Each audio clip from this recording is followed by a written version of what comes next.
The child যাকে আপনি ছোটবেলা থেকেই শিক্ষা দিয়ে এসছেন, যেটা চাও আমি দিয়ে দেওয়ার চেষ্টা করি, হুট করে আপনি তাকে না বলে দিলেন, সে কিভাবে রিঅ্যাক্ট করবে আপনার কি মনে হয়?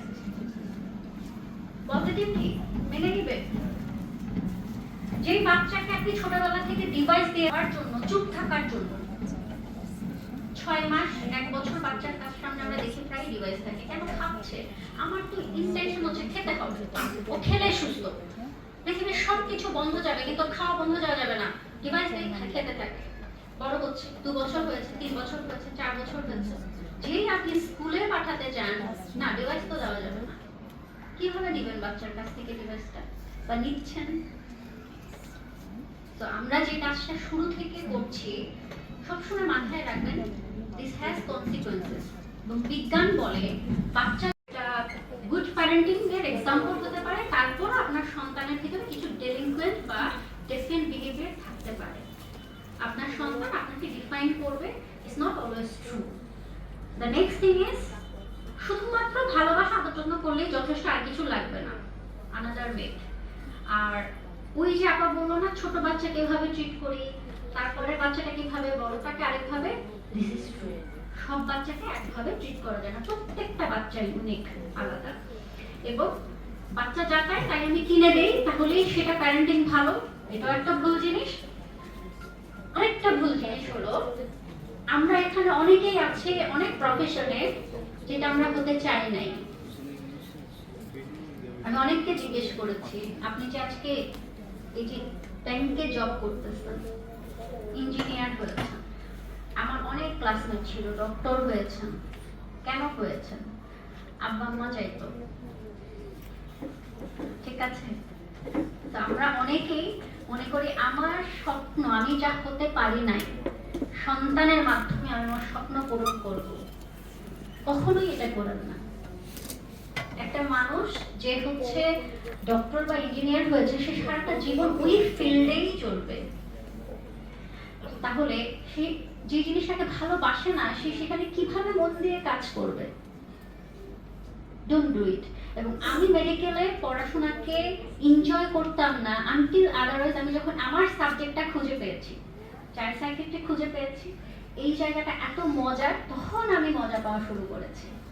কিন্তু আমার বাবা মার ইচ্ছা ছিল আমি গাইনোকোলজিস্ট হব, হই নাই, এবং তারা আমাকে এই ছাড়টা দিয়েছে, আলহামদুলিল্লাহ।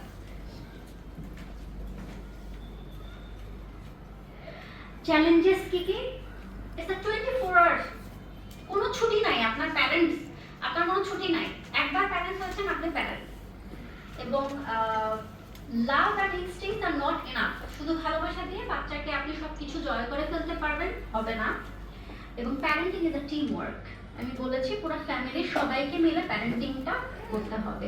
গতকালকে আমি একটা বাচ্চা দেখেছি যার মা হচ্ছে তাকে ভাত খাওয়ার পরে চকলেট দিতে চায়, কিন্তু তার ফ্যামিলিতে আরেকজন মেম্বার যে আগে চকলেটটা দিয়ে দেয়, ফলে বাচ্চাটা পরে ভাত খায় না। আমি এই দুজনকে যতক্ষণ পর্যন্ত একই ছাতার নিচে না আসতে পারবো, ততক্ষণ আমার টিমওয়ার্ক হবে না, প্যারেন্টিং হবে না, বাচ্চার কোনো গ্রোথ হবে না, ডেভেলপমেন্ট হবে না। নেক্সট থিং হচ্ছে আপনার হচ্ছে child may not appreciate your sacrifice. আমাদের দেশে এখন অনেক মায়েরা তাদের ক্যারিয়ার স্যাক্রিফাইস করে বাচ্চার জন্য। ম্যাটারনিটি লিভে যেতে দেখেছেন, প্যাটারনিটি লিভে যেতে দেখেন নাই, এটা তো আমরা ইন্ট্রোডিউসড না। একটা বাচ্চা হয়েছে, মা চাকরিটা ছেড়ে দিচ্ছে, প্রমোশনটা নিচ্ছে না। It's a very common example. কখনো উল্টোটা হয় না, তুমি থাকো আমি চাকরি ছেড়ে দিতে, হয় না, এটা আমাদের কালচারে নাই। আই এম নট সেইং যে this is a crime, culture to culture vary করে। তো আপনি যে স্যাক্রিফাইসটা করলেন, আপনার সন্তান এটাকে অ্যাকনোলেজ নাও করতে পারে। সে আপনাকে রাগের মোমেন্টে বলবে, কেন করছো আমার জন্য এটা, কেন বাড়ি গাড়ি না বানায় আমার পিছনে টাকা ঢালছো। তো মে নট অ্যাপ্রিশিয়েট, এটার জন্য একটু রেডি থাকবেন, প্রস্তুত থাকবেন, ইট মাই হ্যাপেন। এবং আপনার গুড প্যারেন্টস থেকেও আপনার বাচ্চা প্রবলেম ক্রিয়েট করতে পারে। তো আমি অনেক কথা বলেছি, কিন্তু আমি সব কিছু আপনার মনে রাখার দরকার নাই। আমি এখন যে 3টা কথা বলবো, এই 3টা কথা মনে রাখেন। যেটা করবেন করবেন না, রাইট দেওয়া আছে এই 3টা করবেন, ক্রস দেওয়া মানে এই 3টা করবেন না। সেটা হচ্ছে কানেক্ট। বাচ্চার সাথে কথা বলবেন, কমিউনিকেট করবেন এবং সেটা কনসিস্টেন্সি মেনটেন করবেন। হোয়াট ডাজ ইট মিন? প্রতিদিন 10টা মিনিট সময় আপনার সন্তানের জন্য রাখেন। ফ্রম বোথ বাবা এবং মায়ের, মা দুজনকেই বলছি। আমি যখন কথা বলছি বাবারা কথা বলছে না, মায়েরা অনেক কথা বলছে। এটা আমাদের এক্সাম্পল। আমাদের বাবারা সন্তানদের সাথে কানেক্টেড থাকে না, তারা খুব ব্যস্ত থাকে এই সংসারের মতো এই মানে জাহাজটাকে বয়ে বেড়ানোর জন্য, এই বোঝাটাকে বয়ে বেড়ানোর জন্য তারা ব্যস্ত থাকে, যার কারণে তারা বাসায় এসে টায়ার্ড থাকে, না ওয়াইফকে টাইম দেয় না বাচ্চাকে টাইম দেয়। এবং এটা তাদের আসলে ইচ্ছে করে করে তা না, তারা ক্লান্ত থাকে। তো বাবাকে বলছি ফার্স্টে নিজের যত্ন নেন, তারপরে যত্ন নেন আপনার সাথে সঙ্গী। আজকে আপনি যদি অসুস্থ হয়ে বিছানায় থাকেন, বিছানায় পড়ে থাকেন, আপনার মা বাবা আপনাকে দেখে রুমে চলে যাবে। আপনি যাদের সাথে আড্ডা দিচ্ছেন বন্ধু বান্ধব, তারাও আপনাকে একবার দেখে কলফোর্স নিয়ে এসে চলে যাবে। এই আপনার স্ত্রীটা আপনার পাশে বসে আপনার সেবা করবে। সন্তানকে তো গুরুত্ব দেন, তার আগে মাকে গুরুত্ব দেন। আপনার সাথে আপনার মা, আপনার স্ত্রী যে সম্পর্কটা যখন শক্ত হবে, আপনি একটা হেলদি সন্তান ইজিলি তৈরি করতে পারবেন। তো একটু প্রেম করেন বউয়ের সাথে, একটু ঘুরতে নিয়ে যান, ওয়াইফ বাচ্চাটাকে এক জায়গায় রেখে আপনি একটু ওয়াইফকে নিয়ে অ্যালোন টাইম পাস করেন। This is much appreciable, mental হেলথের জন্য খুব ভালো। সেকেন্ড হচ্ছে আপনার হাজব্যান্ডটা যখন বাহির থেকে আসে, কাজ করে আসে, তোমার ছেলে পড়ে নাই, আজকে বাসাইটা লাগে, তুমি আনো নাই, এটা করছো কেন, ওইটা আনো নাই কেন, এতগুলো কমপ্লেন একসাথে ছুড়ে দিবেন না বাবার প্রতি। বাবা আসছে, বসতে দেন, এক গ্লাস শরবত দেন, ঠান্ডা হতে দেন, দেন স্পিক, তারপর কথা বলেন। বাবারা অনেক ফ্লেক্সিবল, শুধু সময় দিয়ে মানে সময়টাকে বুঝতে হবে যে কখন আমি কোনটা চাইবো। ছেলেরা অত কমপ্লেক্স ভাবে না, খুব ইজি, ঠিক আছে, তাদেরকে ম্যানেজ করা যায়। তো এই দুইটা জিনিসের পরে কথাটা হচ্ছে আমার সন্তান। বাবা মা দুজন আমার সন্তানকে একটা স্পেসিফিক সময় দিব, যেটা কনসিস্টেন্ট থাকবে প্রতিদিন। আজকে পারছি কালকে পারি না, এটা হবে না। It's mandatory, must. কেন জানেন? আপনি আজকে যে অফিসে যে জায়গায় কাজ করছেন, আপনি আজকে মারা যাবেন, they'll replace you tomorrow.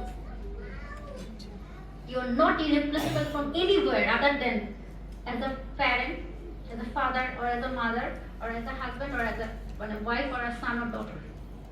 সম্পর্ক, ফ্যামিলি আপনাকে কখনোই রিপ্লেস করতে পারবে না। কিন্তু যে কাজের জন্য আপনি আজকে সন্তানকে সময় দিচ্ছেন না, ওয়াইফকে দিচ্ছেন না, আপনার নিজের যত্ন নিচ্ছেন না, তারা আপনাকে 1 সেকেন্ডের জন্য অপেক্ষা করবে না। মারা গেছে 1 ঘন্টা, একটা বছর ওয়েট করি, তারপর আর একজন রিক্রুট করি, no, they will never do it. You are replaceable. তো সন্তানকে সময় দেন, বাসায় সময় দেন এবং কনসিস্টেন্টলি দেন। সো 3C আমরা সবসময় করবো। একটা হচ্ছে কানেক্ট করব, কমিউনিকেশন করব এবং আমার বাচ্চার জন্য আমরা কনসিস্টেন্সি মেইনটেইন করব। এবং এই 3টা জিনিস আমরা করব না, জাস্ট সিম্পলি এই 3টা জিনিস, যেটা আমরা সবসময় বুঝে না বুঝে করি। প্রথমটা কি লিখেছি? কম্পেয়ার। আমি অনেক শুনেছি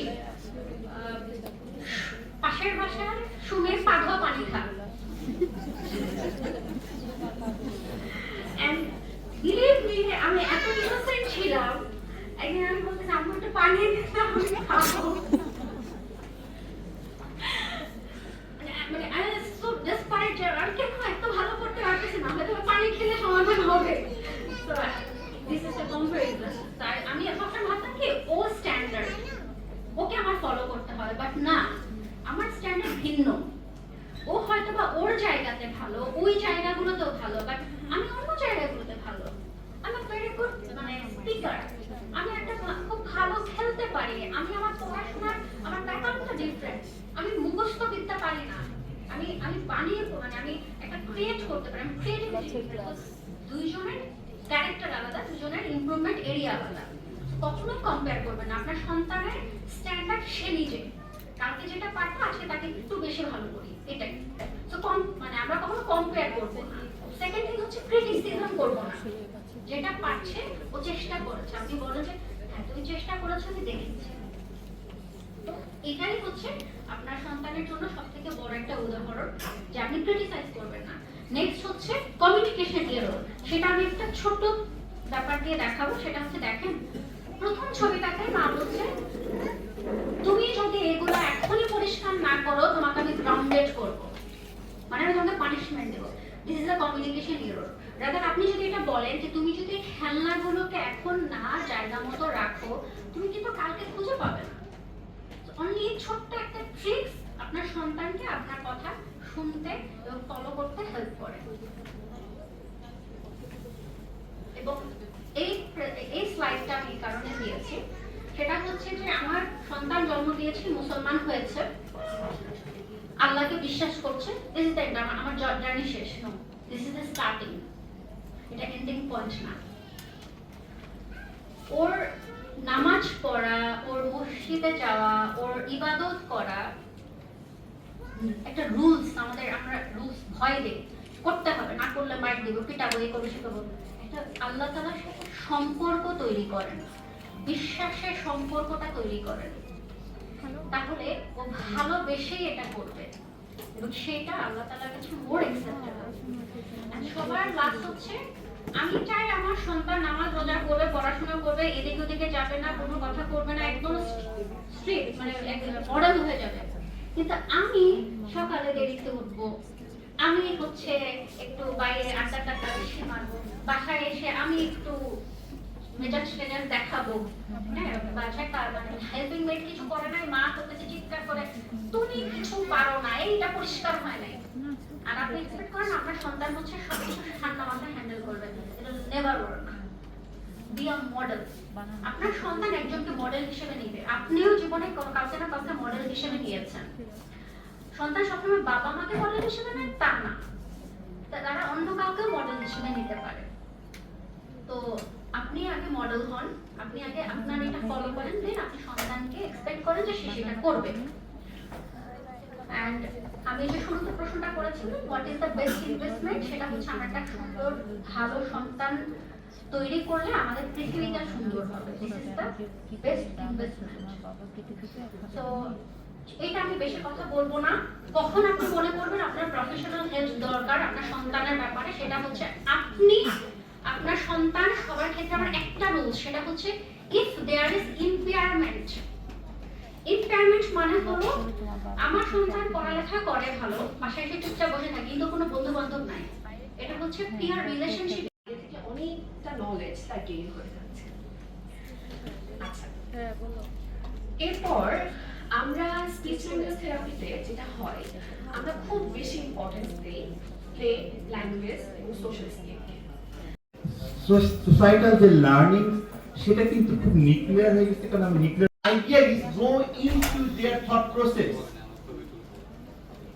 try to get inside him, don't just actually be reactive.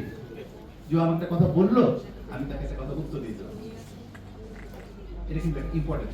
এটা হচ্ছে পয়েন্ট নাম্বার 2, একটু মাথায় রাখবেন, আমি আপনাকে পরে আবার নিয়ে যাবো সিকোয়েন্সিয়ালি। 3 নাম্বার জিনিস, I want to ask, what is success for us? What is the definition of success? কে বলতে পারবেন? To keep legacy in the society. Any action that makes a positive difference. আমি এখানে আসছি, আসার সাথে যদি মানারাত স্কুল আমার দিকে হাসি খুশি ভাবে তাকায়,